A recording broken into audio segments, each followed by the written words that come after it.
Assalamualaikum warahmatullahi wabarakatuh. Bago tayo magsimula, mangyaring i-like, i-share at mag-subscribe sa Wisdom Channel para sa mas marami pang makabuluhang nilalaman. Ngayon, tatalakayin natin ang malubhang kahihinatnan ng riba sa Islam. Maraming tao ang nag-iisip na ang mga kasalanan ay maliit o harmless.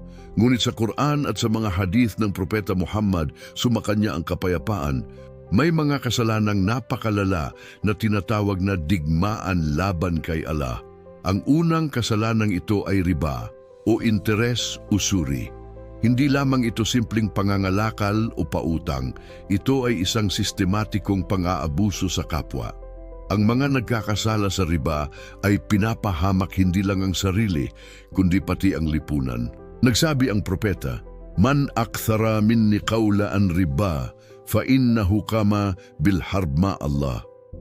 Ang sino mang patuloy na nagsasagawa ng riba ay itinuturing na nagdedeklara ng digmaan laban kay Allah. Ulat mula sa Sahih Muslim at iba pang aklat ng hadith. Ito ay isang seryosong babala. Hindi ito biro. Isipin mo ito, isang simpleng kasalanan sa pera na maaaring legal sa mata ng tao ay itinuturing na digmaan laban sa Diyos. Ito ay hindi lamang espiritual, ito ay may pisikal at sosyal na epekto. Pinapalala ang kahirapan, pinapalawak ang kawalang katarungan, nilalantad ang lipunan sa pang-aabuso. Ayon sa mga scholar, ang riba ay pinalalakas ang pagiging matigas ng puso, normalizes oppression, lumilikha ng sistema na mahirap iwan. Ang puso ay nagsisimulang maging hindi sensitibo sa tama at mali. Dito nagsisimula ang tunay na kapahamakan. Bago tayo magpatuloy, huwag kalimutang i-like, i-share at mag-subscribe para sa mas marami pang kaalaman. Ang paulit-ulit na kasakiman o financial stress ay may epekto sa katawan. Nadadagdagan ang cortisol, ang stress hormone. Nadadagdagan ang blood pressure at heart rate, maaring magdulot ng anxiety at depression.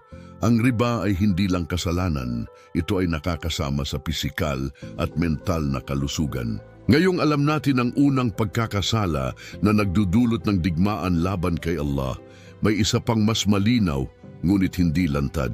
Ngunit napakadelikadong kasalanan na dapat nating pagtuunan ng pansin. Sa susunod na seksyon, tatalakayin natin ang pangalawang kasalanan na naglalagay sa iyo sa digmaan laban kay Allah. Ito ay hindi gaanong napag-uusapan, ngunit mas maraming tao ang nahuhulog dito.